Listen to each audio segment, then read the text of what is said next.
Welcome to the Mind, Body, Nutrition, Wellness series, where I will share all about what true wellness means and how to have a healthy relationship with food that is going to support your mind and body as you develop and will support you through young adult life and for years to come.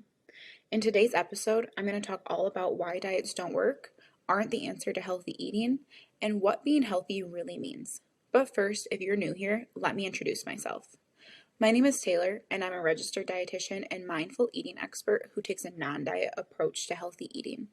I've always had a passion for food since I was young, but there was a time in my life when food and I didn't get along so well because I was fighting my hunger and hated on my body constantly.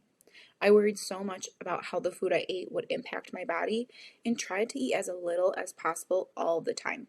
But this always backfired because eventually I would give in and eat what I wanted, which turned into an out of control binge session that left me feeling physically horrible and mentally guilty for what I had done, vowing never to have that food again.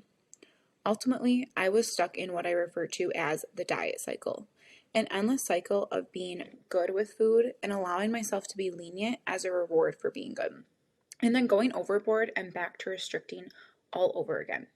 It was a chaotic cycle I didn't know how to break, and a cycle that added way more stress to my life because food was a constant and mostly negative thought in it. But I finally broke this cycle not by figuring out the secret to dieting, but by letting go of diets and food rules in the first place. So, this would be a great time to explain why diets don't work in the first place and what healthy eating can look like from a health at every size approach. Okay, so let me ask you something. Would you invest your time and money into a car that you know didn't work 95% of the time?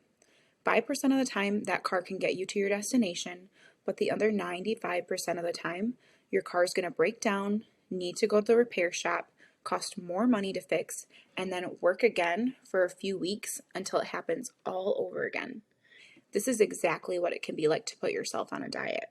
Because the whole point of a diet is to lose weight, right?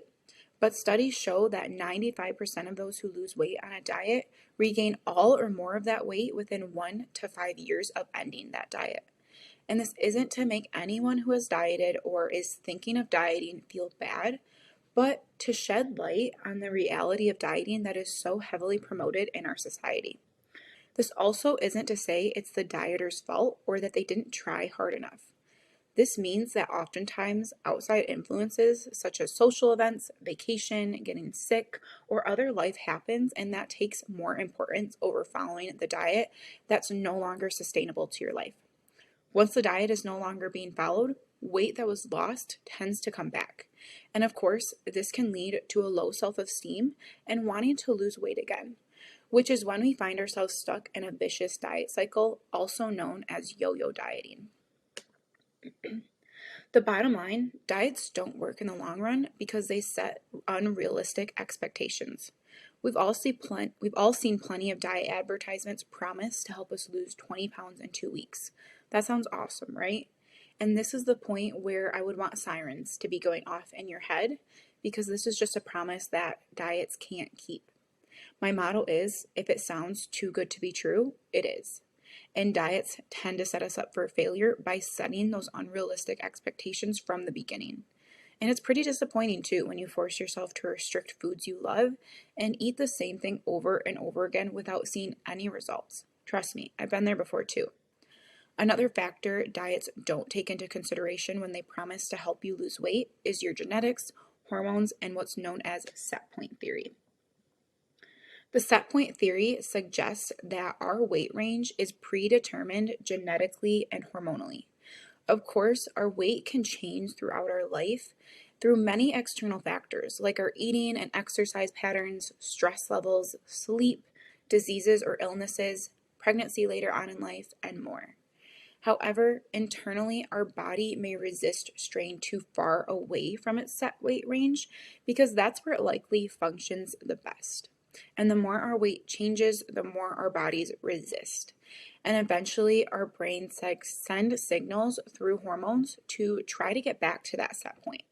So check out this graphic here for a visual representation of the set point theory. In theory, when we are in the underfed state and below the range our weight is meant to be, our body starts to send signals to release hormones that increase our appetite and slow our metabolism down as a way to conserve and store energy. It does this in the hopes of getting closer to your set point range.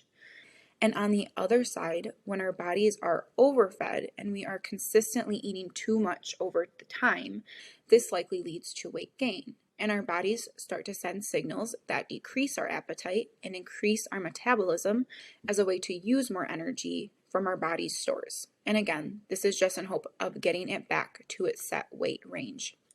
Keep in mind that this is a theory and there are still many factors that impact each of our individual weights. However, when it comes to dieting, it is known that set point theory is likely a factor as to why you might not be able to lose weight or keep it off sustainably in the long run. And finally, diets set unrealistic expectations because they promise health and happiness, but really what you get is stuck in what I like to call the diet cycle. So most diets require some sort of restriction, whether that's calories or certain food groups. Restriction is a price you're going to have to pay while dieting. And while restricting may help you lose weight at first, it isn't the answer to health, and it can cut out key nutrients from your life that will help your brain and body develop and support you to feel your best overall. The restriction may also seem pretty easy and like it's going really well at first. But after a while, that restriction can turn into deprivation that our body cannot ignore. And countless studies show that the more we restrict a certain food, the more we crave it. This is why you're more likely to overdo it when you have a certain food or food group that you've been restricting. And then this overeating usually comes guilt and shame because you feel like something is wrong with you, which leads all the way back to the start of the cycle where you feel like you need to restrict again. Being stuck in this diet cycle is the reason people who do diet for so many years of their life. But the important thing to note is that you can avoid this cycle or get yourself out of it by working on your mindset around food, which I'll talk more about in the next episode. For now, let's talk about what health really looks like that diet culture won't teach you. Health is not just about how you look, what you eat, or the exercise that you do. Your health is determined by many factors, and one important factor is getting enough sleep each night. You want to shoot for about 7 to 9 hours of sleep each night to give your brain and heart some time to rest. A good night's rest can improve brain function so that you can make better choices and focus more in school, as well as your mood so that you have more energy to hang out and talk to your friends or family or just enjoy any of your favorite activities. And health also looks like staying hydrated and drinking water each day. Water helps you get rid of waste and toxins, improves our skin and energy, helps regulate body temperature and blood pressure, and can improve joint health as well. So if you have a hard time drinking plain water, I encourage you to just start small. You can try sparkling waters, adding in water flavorings, or infusing fruit like strawberries or lemon for fun flavors in your water. Then aim for at least 1 glass or more a day, depending on where you're at, and work your way up over time to about 8 glasses per day. And another aspect of health that is often overlooked is having great people that surround us and having a good support system. Having a great support system and feeling connected with others is a huge impact to our health because it can help lower stress, depression, and anxiety, as well as help us develop better coping skills and live longer, healthier lives. It is often said that you are made up of the 5 closest people surrounding you. So choose friends that support and lift you up, and remain close to your family that supports you as well. And it's no secret that moving your body and exercising regularly is good for your health. But rest and recovery is just as important to your body as well. And when exercise is a punishment or something you feel like you have to do every single day, it can really be something that you stress about, and it's not doing any favors for your health at that point. What healthy really looks like when it comes to moving your body is finding movement that you truly enjoy doing or finding ways to make the movement that you do more fun. This doesn't mean that you're never going to have to push yourself at times with movement, but it means that you look for the benefits of exercise outside of how it changes your body, and you continue to do it because you know it helps you feel your best.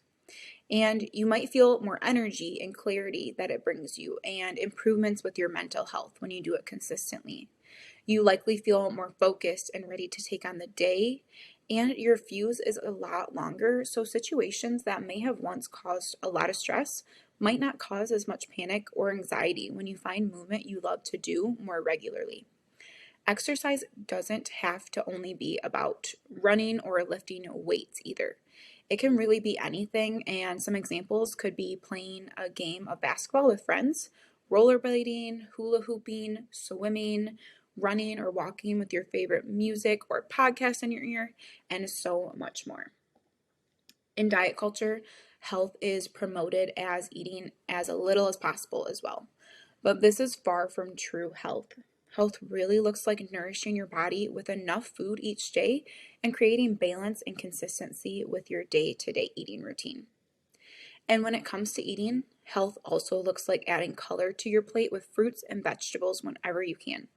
These foods provide important nutrients like antioxidants that protect your cells, fiber that is beneficial for your gut and heart health, and vitamins and minerals that help our body function optimally.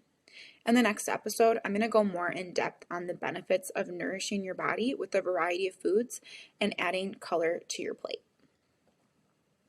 And another aspect of health that might not be always possible is to get outside. And maybe the weather stops you from doing this, but this is also an important factor to your health, especially because the sun provides us with vitamin D that helps produce our feel-good hormone known as serotonin. And that can really help improve your overall mood. So find an outdoor activity you love to do, like bike riding, rollerblading, walking, or maybe planting a garden, and find some ways that are going to help you get outside more each day. Lastly, one of the most important parts of our overall health is practicing mindfulness and gratitude.